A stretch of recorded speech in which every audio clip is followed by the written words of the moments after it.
Hello, everybody, and welcome to Gaming Knuckleheads Talk, the show where if you see a spontaneous layout change, that means I discovered new toys in the settings. Yes, he did. So Matt's having some technical difficulties with his equipment tonight, but that's okay because originally I was planning on debuting something new tonight. Because, as everybody knows, I've been moving into the Nintendo Direct discussion live reaction territory again for the first time since the old channel. Mm-hmm. So what we're trying to do is, so what we've decided as a group, and Matt is here, everybody. Whee! But what we decided to do collectively while we were working on the troubleshooting was big directs, we're going to start doing separate discussions like tonight, and small directs we will tap in, like the Mario Wonder Direct, will tap into bonus topics and go over that, go a little bit over the normal amount of time, and work from there. So going forward, we are working on additional podcasty type stuff beyond just the 3 topics per week. So. With that out of the way, let us know what you think about the new background. I saw some pretty cool generic ones, but a couple of them were really movie and trippy. I might put up like a test stream or something. Drag one of these two in one afternoon or evening, and just put something up for everyone to get feedback on the movement stuff. But he's talking to you, Matt. I could be talking to you when you're home from work. Anyway, into the topic of the night, the Nintendo Direct. Well, let me start by saying I did download F-Zero 99. I did play it. I know there are some people out there who have already... the question is, will the trippy stuff give people like a headache or motion sickness because it's like all movement in the background? I'll show you when we're doing behind the scenes work in the chat, Matt, or in the studio, Matt. Anyway, honestly, for me, it was just distracting. Yeah. I played a little bit, and I do understand the people who are like, "Oh, this is awful. Nintendo should be ashamed of themselves," because they're just gonna fucking take it down like they always do. They're going to take it down. It's okay. It's going to go offline. And Matt is still planning on downloading it, even though he did tell me he was going to download it after lunch today. I downloaded mine before lunch. But yeah, yes, they should be ashamed. They should put in an offline CPU mode to preserve the game after they're done supporting it online. And 2, I can understand where the dissent is coming from. Like, I know I haven't watched it yet, but Dimitri already put up his opinions video, and you can tell from the thumbnail he is not too pleased with the confirmation of the initial leaked rumor about F-Zero 99 coming. It's fun, but Nintendo does need to do better. Anyway, Brent, your thoughts on F-Zero 99, since that's what we're leading off with? Well, in the background. Yeah, I can hear her. Personally, I haven't downloaded mine just yet. A bit of a long day at work. Haven't had a chance. But honestly, I do agree with you, at least Gear, on that part. As personally, I am at least glad they are at least doing something for F-Zero. Yeah, I'm checking on the cat really quick. Go ahead. But yeah, I can. Holy crap! That is not Gizmo. That screaming and wailing is not Gizmo. Turmoil? No, she's in the bedroom under the bed. Oh, so it's another cat? Coming from outside. Okay.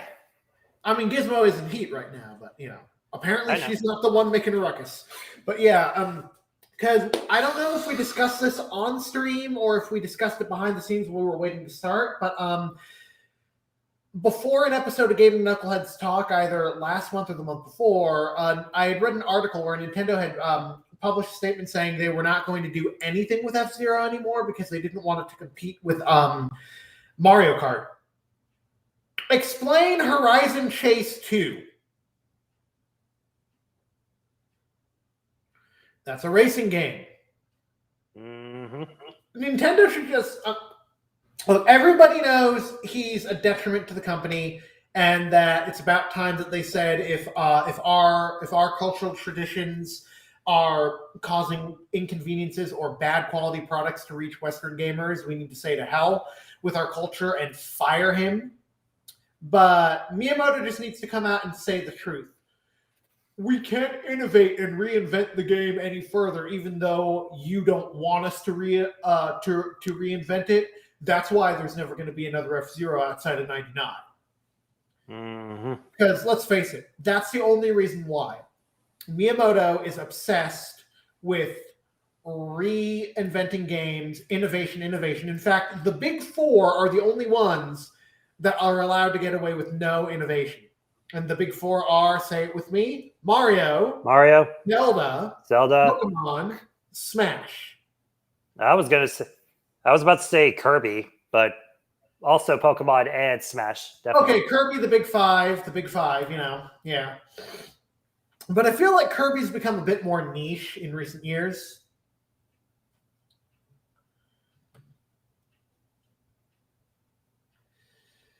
It is indie, but I mean, the point is, it's a little bit hypocritical to say that you don't want to put a racing game on the Switch.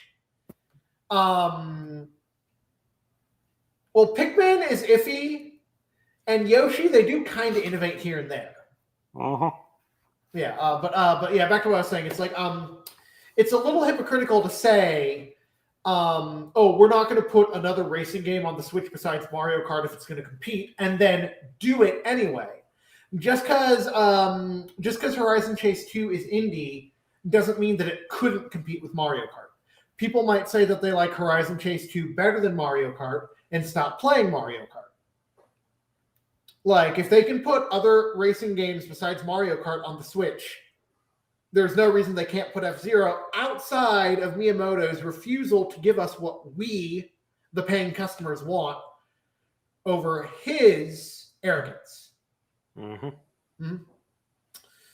But yeah, I mean, Horizon Chase 2 looked pretty cool, but as I said in my reaction video earlier, for the life of me, I cannot fucking drive any racing game except Mario Kart for some god-awful reason. Mm-hmm. Anyway, Brent, tell us something from the direct that you want to talk. Well, most of the things that I want to talk about are probably big things that we all want to talk about. So you want me to just bring us into one of them? Yeah. More stuff showing up about Super Mario RPG.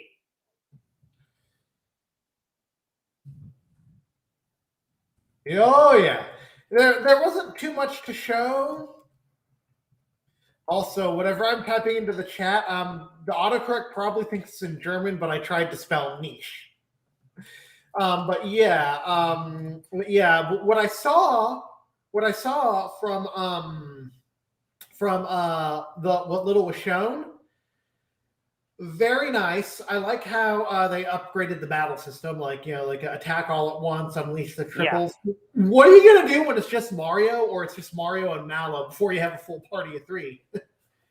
Well, that's when you wait, and then once you have them all, that's when the tutorial kicks in. You mean the tutorial ends? Yeah. It's an old classic. I have the Super Nintendo cartridge in the room with the back there with the TV and systems, where you can see the glowing blue behind me in the corner. To everyone watching, that glowing blue. A, I'm wondering if that's the new black light, and B,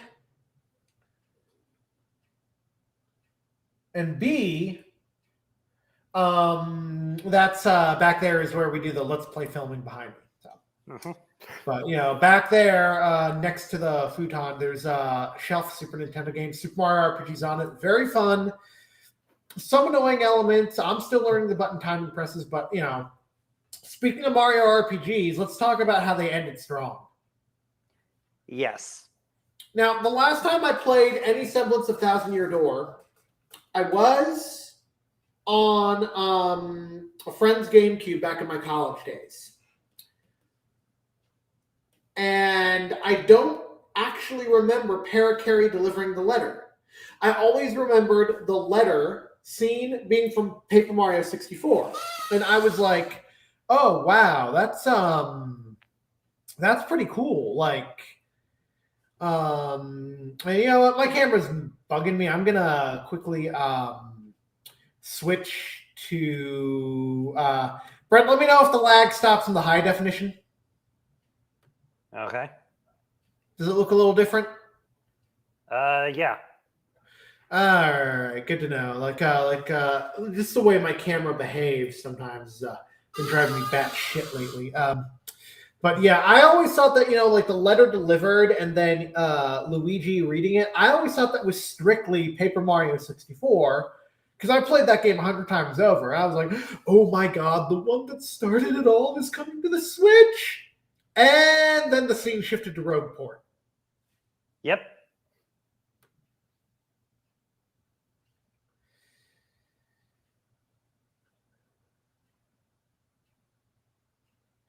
Well, yeah, Pikmin is definitely niche. It's got a very small following. But I don't think that Yoshi, like I said with Yoshi, I think they do kind of innovate here and there. But, like, I mean, like, when I say no innovation, I mean it can be as stagnant with no new features. And those are the franchises that will never end. Like the big five are the ones that, under no circumstances, is any developer to ever pull the plug on. Mm-hmm. Yeah. But let's talk about the JRPGs. First off, Unicorn Overlord looked amazing. Yes.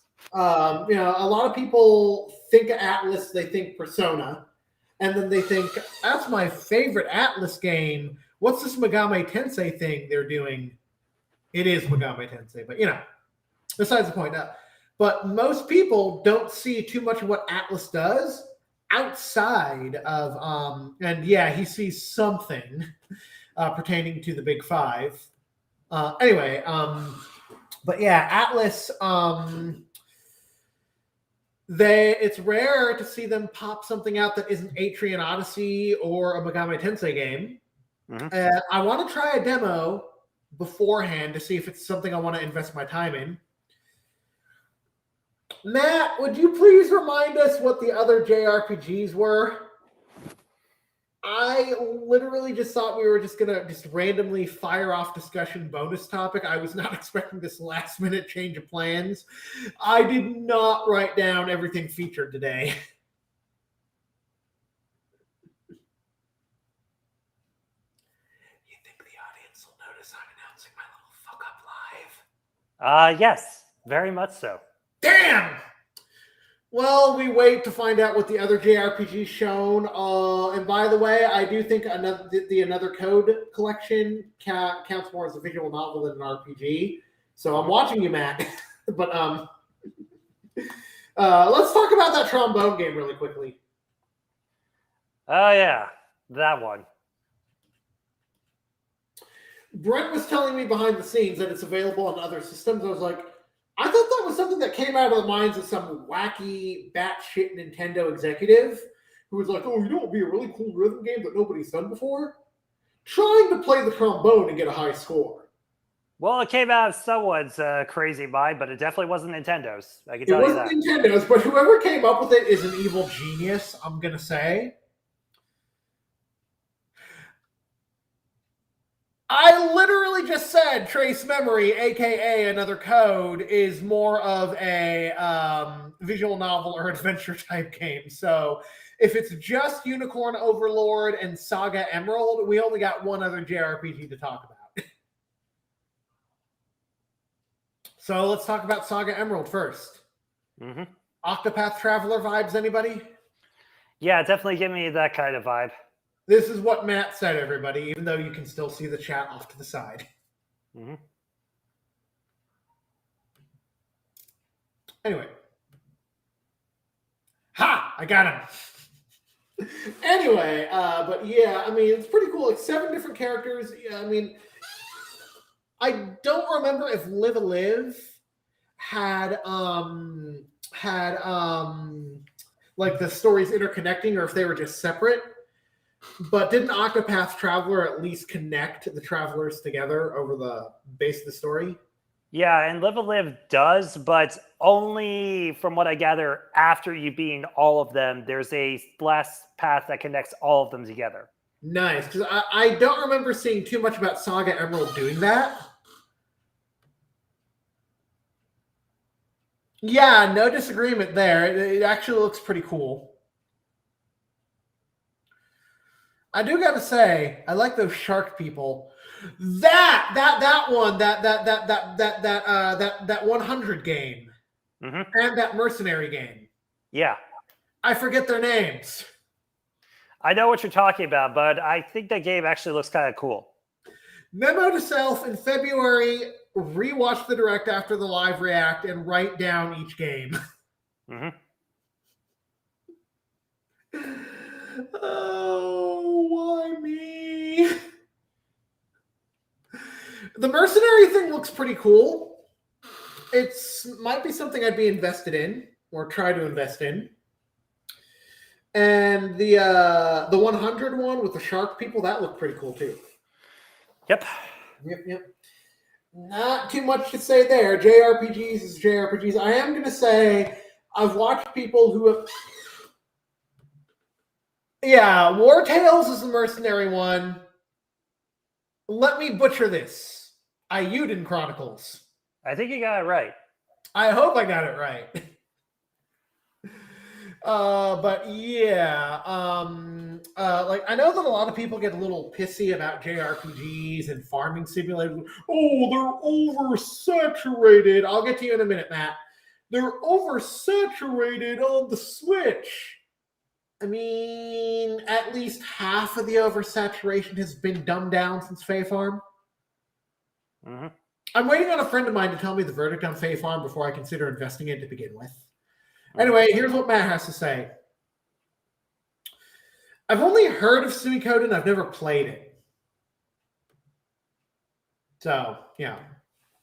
But, speaking of RPGs that are not of the J variety, and I say that only because I think Chucklefish is a North American or a European company. Wargroove 2. Now, without looking it up, memory serves me, I believe Wargroove came out in the very early days of the Switch. 2017? Yeah. 6 years later, and a game that I only just remembered that I had a vested interest in 6 years ago today when they announced a sequel.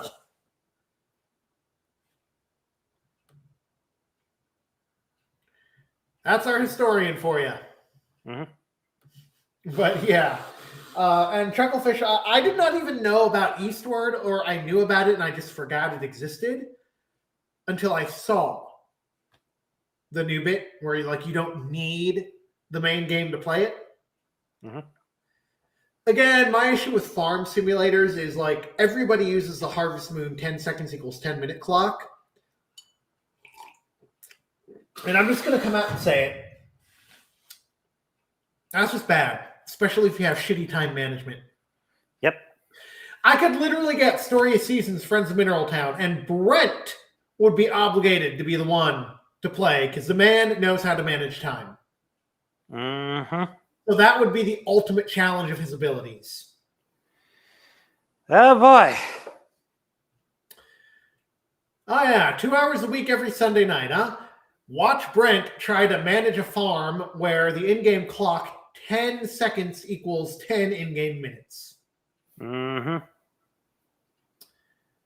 I would have to invest in the game first, and I still want to get the remaining Metal Slug games on the Switch, and I got a full calendar of games I want to buy. So no promises, but you know.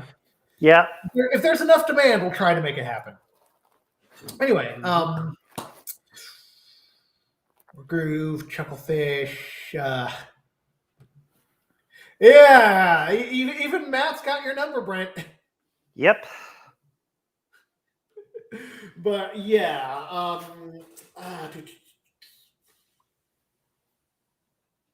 Princess Peach Showtime. What are your thoughts, both of you? Oh, well, didn't think we were going to segue right into this, but okay. I'm just firing off whatever pops into my head. Okay. Well, honestly, I think it looks amazing. They kind of tried that with Wario Master of Disguise. I think it's all in how the game is developed. I think this is going to be a little bit better. Yeah, it looks like it. Oh yeah. And before everyone goes and screams and bitches about how Peach as a baker is sexist,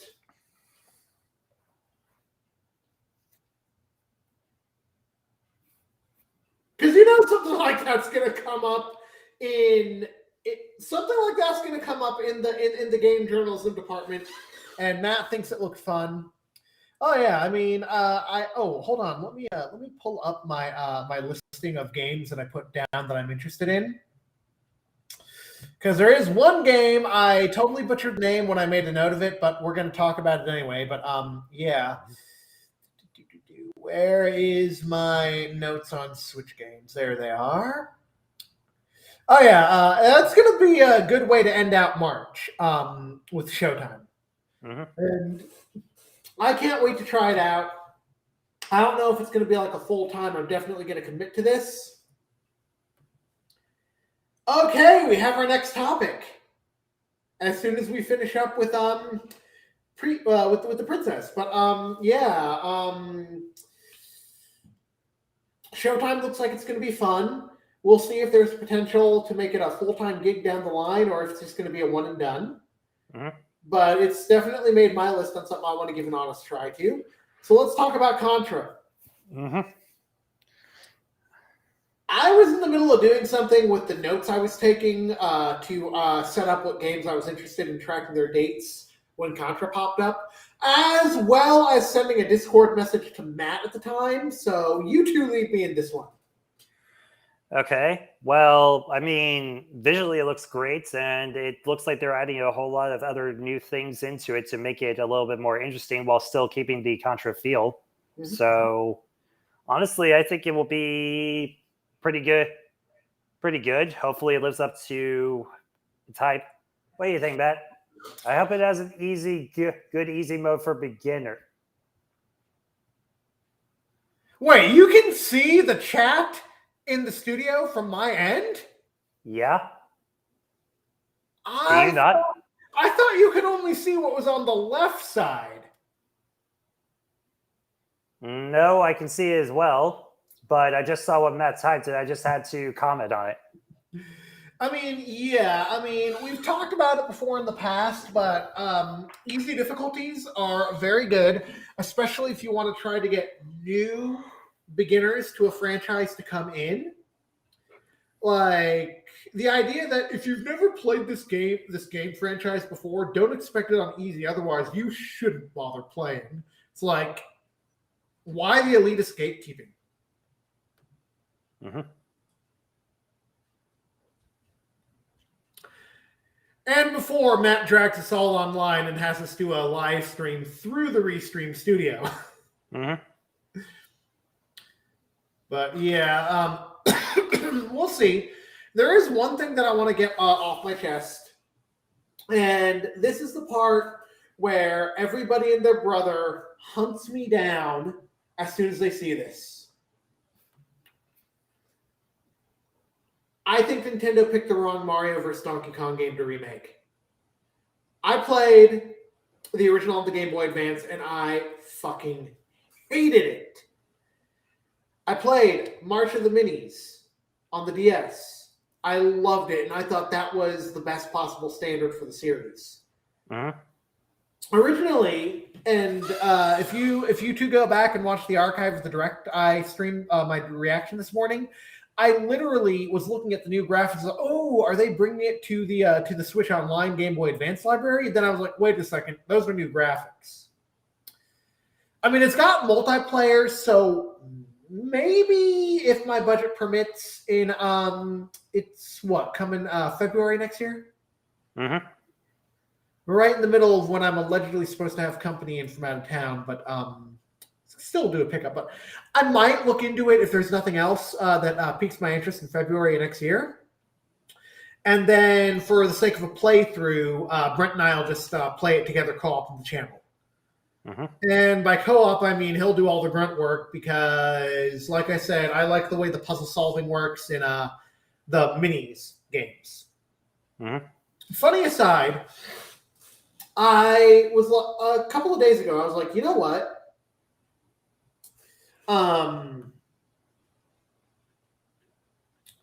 I like how they took the original arcade game and added more stages. Mm-hmm. Yep. You're not missing much. But funny aside, a couple of days ago, like I want to say the 12th or the 13th, I was watching a video, and just to avoid annoying people, I'm going to dim my light a little bit more. All right, now I shouldn't be like all fucking shiny. And I was like, you know what? Do I have Mini Mario and Friends Amiibo Challenge? It's a damn shame if I don't. I should have downloaded it before the eShop shut down. And then I remembered after I looked it up, oh, it's a good thing I didn't get it. I don't have every single Amiibo figure I'd need. No Amiibos. No playing that game. Mm-hmm. Quick aside, because we're going to go into non-gaming territory for a moment, and to open, seriously, when did I miss the Pyro Amiibo drop? I can't even find it in GameStop's website. I've never seen it on Nintendo's Amiibo lineup on their website, and now they're suddenly saying, with Sora, every Amiibo has officially been released. What?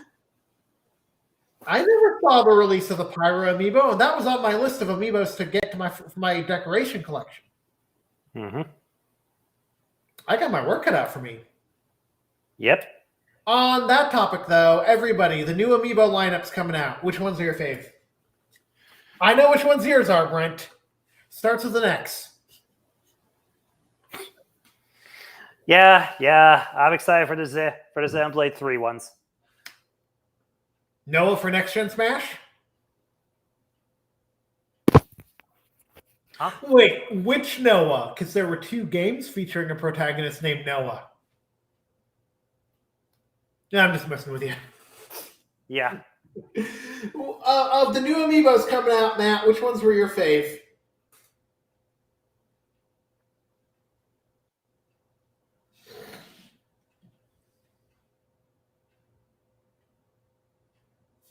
He'll be with us in a minute. Mm-hmm.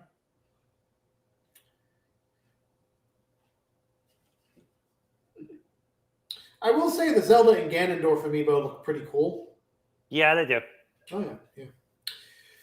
What little I played of Breath of the Wild, I got lucky with the Zelda Amiibos that I had access to. All right. The votes are in. Yep. I've been meat and eating. But now that we're all here, let's discuss the flat out, hands down, coolest part of the Direct. Museum. Yeah, I was not expecting that. Nobody was. I was like, what is this? Some kind of game? Some kind of announcement of an upcoming event? I was like, seriously, I know a lot of people are like, oh, museums suck. Never been to a Hard Rock Cafe, you know? They show the cool shit at those. Mm-hmm. Yeah, Matt says the museum was interesting. As I said earlier in my reaction, if I could afford to go to Japan, I would love to visit that museum when it opens. Like, very cool piece of Nintendo history. Get to learn about. I'm willing to bet they're going to go all the way back to the earliest days of when they still manufactured playing cards. And if they have some old preserved playing card decks that they can put on display, that'll be fucking epic. That would be epic. Like, this is not just going, like, this is going to revitalize a new brand of tourists to Japan. Forget the people who just want to go. Forget the people who are big anime manga nuts and want to go to Japan because of that. Now you're going to get a whole subsect of gamers coming to visit. Mm-hmm. Oh, yeah. But, yeah. That was probably by far the coolest part of the whole Direct.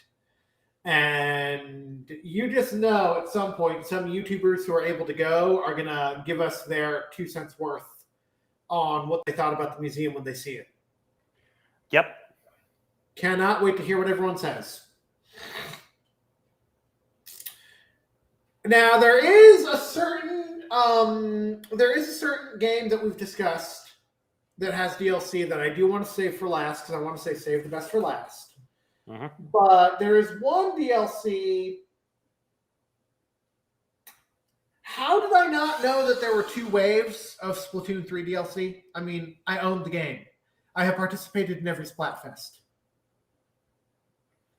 Oh man, if they made a virtual tour of it, I would find out if Fair Use let me do stream the virtual tour.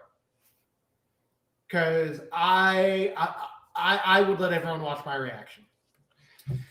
But yeah, I mean, really, that was literally just there. Mm-hmm.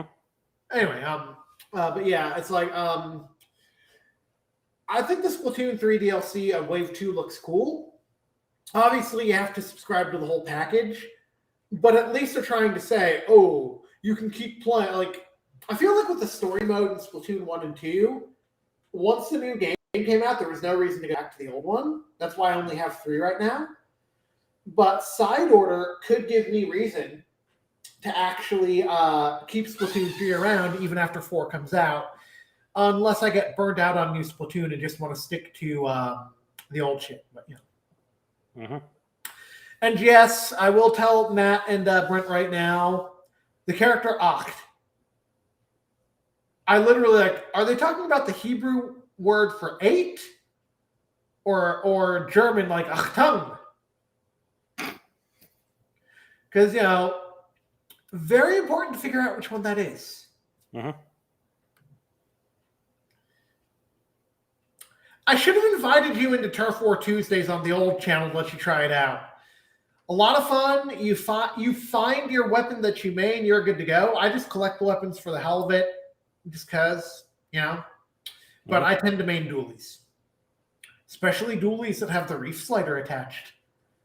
I fucking love that reef slider. But yeah,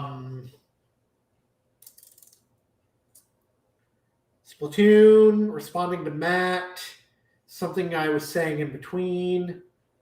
I'm old. Help. And by that, I do not mean put me in a home.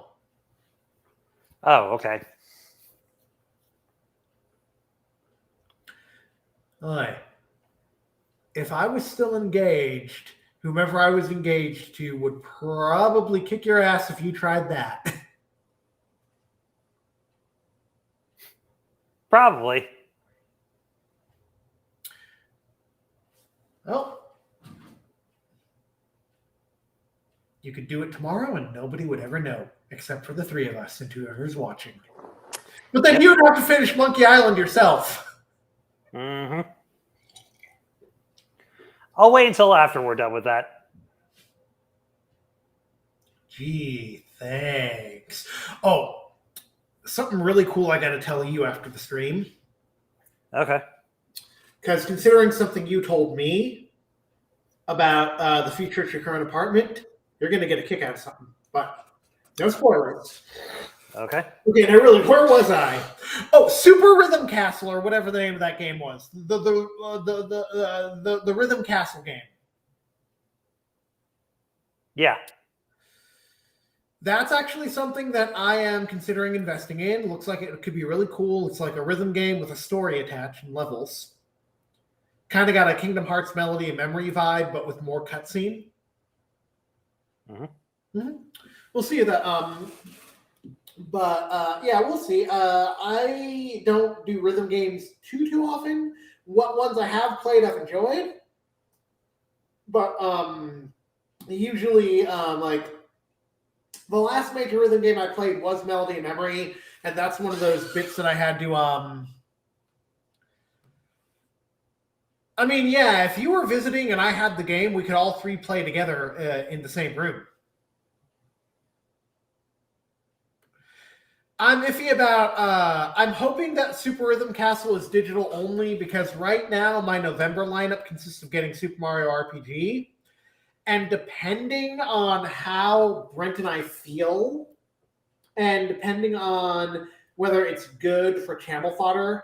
Because remember, 2 years ago, we were slated to do a WarioWare Get It Together live stream, and some shit went down at Brent's birthday dinner, and I was in no mood to live stream. I just wanted to go home. Plus, we were pushing being late anyway because of what happened to me.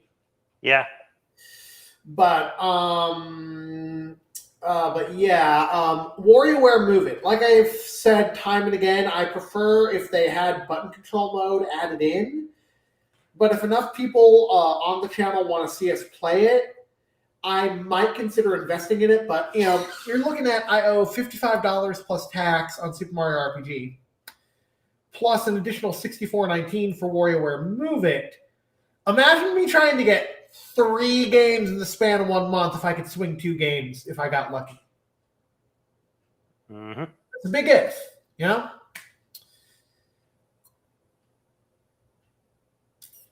Also, reason to get more people in on the channel.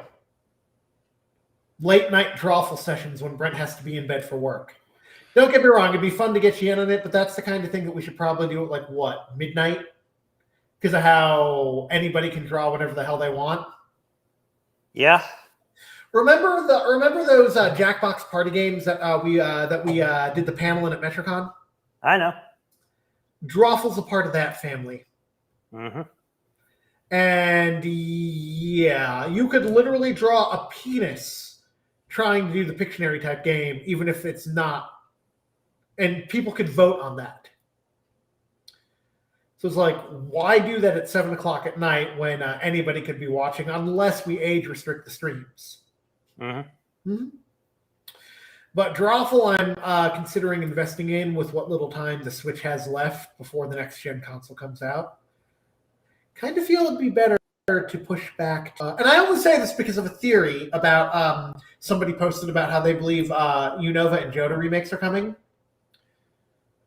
Why put them onto a new system if they're going to be a part of the 9th generation? The 2 main reasons behind the theory are, 1, Walking Awake and Raging Bolt representing Suicune and Raikou, and Iron Leaves and Iron Crown representing Virizion and Cobalion.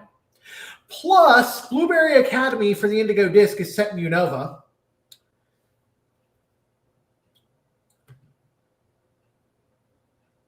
Like Wario World on the GameCube, on the GameCube.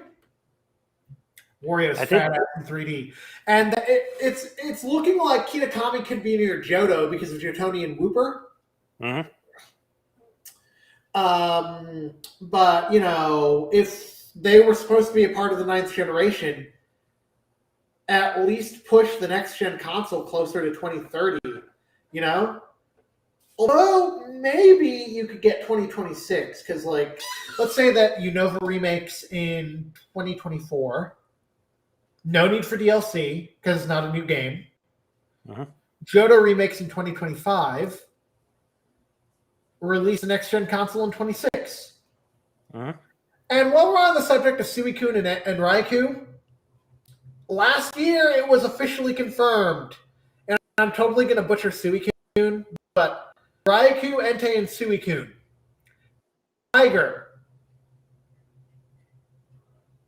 Lion, tiger, and either jaguar, cheetah, or panther. Turns out, everyone who called them legendary cats back in the day was right all along. If you want to say that they're legendary dogs, you have to explain how lions, tigers, and whatever the big predatory cat Suicune is based off of, you have to explain how they fall into the canine family. Uh-huh. Turns out legendary cats all along. Big cats, too. Yep. Shouldn't 2 generations worth of Pokemon gamers be kicking themselves over the fact they never figured it out? Maybe. I want to say it looked kind of... Anyway, back to Wario's fat ass in 3D, Matt. Seriously, how would you feel about a 3D Wario game, Brent, where Wario's back was to the camera most of the time? Basically, internally, I wanted to do this.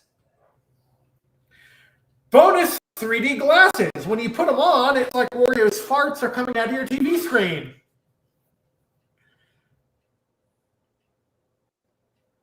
Yep. All right, we're through making Brent sick. Yeah, thank you.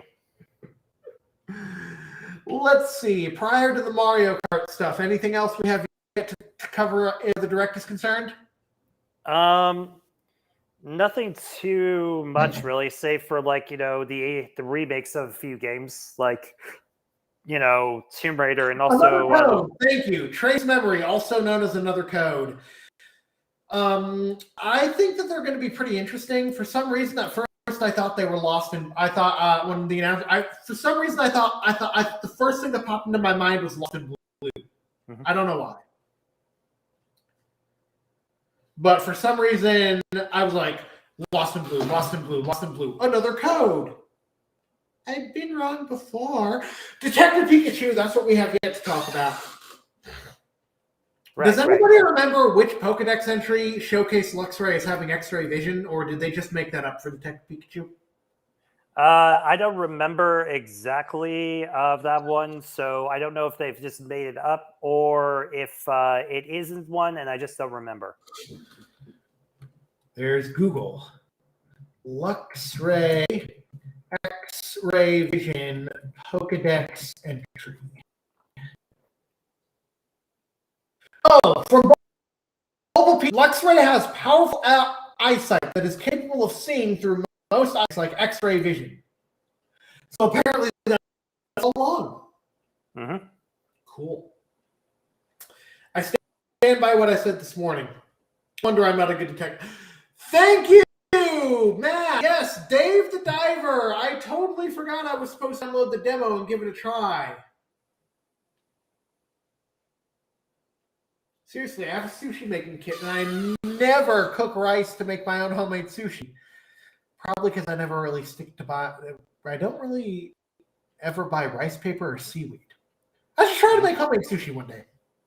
You should. The Among Us new map, and this is something we can all discuss behind the scenes. But I want our viewers' input.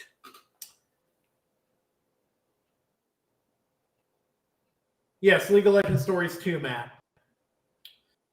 A minute. Should we all get the free version of Among Us on the PC and start doing maybe like on a free day that we don't have anything planned for the channel, evening sessions of Among Us? That wouldn't be a bad idea. So people are tired of watching us play consistently.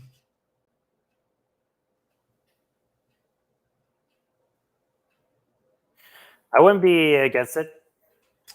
All right, League of Legends Stories. I did not know that the one about the cat creatures was League of Legends at first. One vote.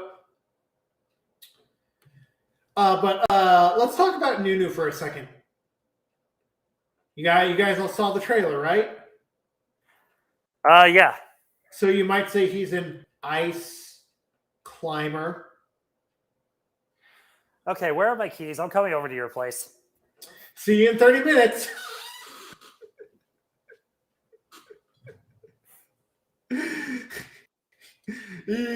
Yeah, that was my worst joke of the whole react.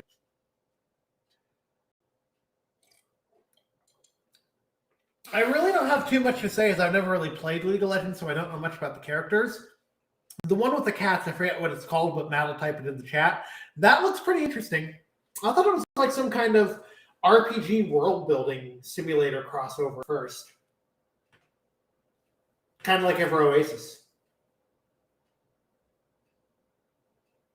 You guys remember Ever Oasis? Vaguely. 3DS, made by Grezzo. Oh yeah. Oh yeah. Sadly, there were too many good games that I needed to sell when I was desperate for credit when I didn't have money to get games I wanted. Ever Oasis, unfortunately, was one I had to part with. Sucks, but it was still what I did play. I had a lot of fun. Mm-hmm. I totally stand in Ever Oasis 2 if it came to the Switch or a future console. Okay, seriously, the lag on my camera is driving me completely bonkers. To this day, I still haven't figured out what's causing it. I mean, it was doing fine until just recently, so I don't know. Well, if I gotta shell out $90 for a new camera, I gotta shell out $90. But let's not burn that bridge until we come to it, huh? Mm-hmm.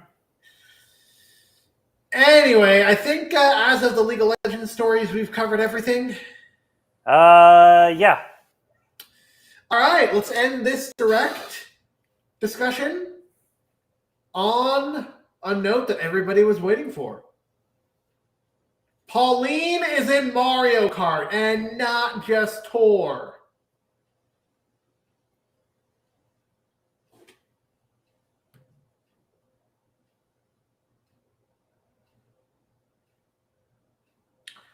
Spy X Anya was a manga anime. Cool. And Battle Crush, I forget. Mm.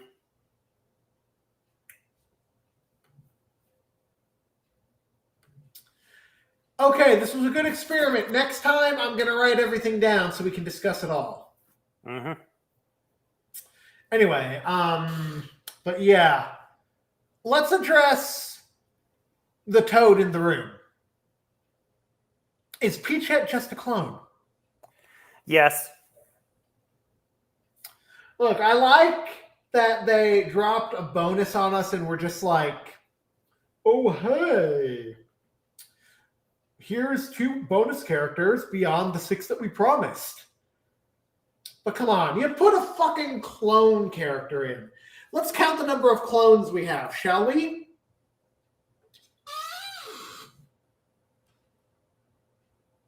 Go to the corner. I know you're watching this on your phone. I know you can stand in a corner and still fucking be a part of the discussion. I am putting you in the corner, mister. Mm-hmm. Seriously, let's count the clones. Baby Mario. Mm-hmm. Baby Luigi. Yep. Baby Peach. Yep. Baby Daisy. Mm-hmm. Baby Rosalina. Yep. Metal Mario. 6. Gold Mario does not count because it's a color swap. Mm-hmm. Pink Gold Peach. 7. Dry Bowser. 8. Tanuki Mario. Cat Peach. And Peachette makes 11. Yep. Now let's count a variety of random characters that could or could not come in. Some of which I've seen other YouTubers talk about as well, that could have filled those 11 spots. And I'm going to exclude Poochie from this list simply because I think it would have been cool to be a DLC type dealio for that anyway. Mm-hmm. Nabbit. Hammer Brother. Yep. King Goomba. King Babam. Egad. Toadsworth. Dixie Kong could have made her debut prior. Leave. We stand making fun of Daisy on this channel. Where was I? I was 7, right? Yeah. Toadsworth was the 7th one. Right? Oh, sorry, Dixie Yes. Kong? Dixie Kong. Dixie Kong could have made her debut in Mario Kart 8 proper, before Tour. He already had Funky and in Wii and Diddy in Donkey Kong Jr., because technically between Cranky Kong and the current Donkey Kong, he's right in the middle. It's as I said before, the familial order is Cranky Kong, Donkey Kong Jr., current Donkey Kong, aka Donkey Kong the Second. Uh-huh. But wait. Cranky Kong himself, Captain Falcon if you want guest characters, Matt. But yeah. The point is, I just named 9 characters, and Matt named a 10th character. Guessed even. That could have replaced all the clone characters. Mm-hmm. And I'm going to say making fun of Daisy is making fun of Daisy, but when it comes to Daisy-themed tracks, that's a horse of a different color. Yeah, definitely. Maybe it's just my Florida bias showing, but I love Daisy Circuit. I love a good coastal beach vibe like Code Harbor. Mm-hmm. And the sundown aspect of Daisy Circuit, or Sunset rather. I mean, first off, up until the reveal of all 8 tracks in Wave 5, there were supposed to be 3 Nitro tracks, and then Moonview Highway came in, and everyone was like, well, Moonview Highway replaced, like if you data mine and look at the content ID, you'll see that it replaced one of the 3 Nitros. Are they replacing another Nitro, or is Rainbow Road getting the axe because Daisy Circuit was confirmed? Only time will tell, but there's going to be a bunch of very pissed off, very angry people if We Rainbow Road does not replace either the Super Nintendo slot or one of the 2 GameCube slots. Mm-hmm. Tell you right now, facts not opinions. If Daisy Circuit replaces We Rainbow Road, Nintendo's going to have an angry mob on its hands.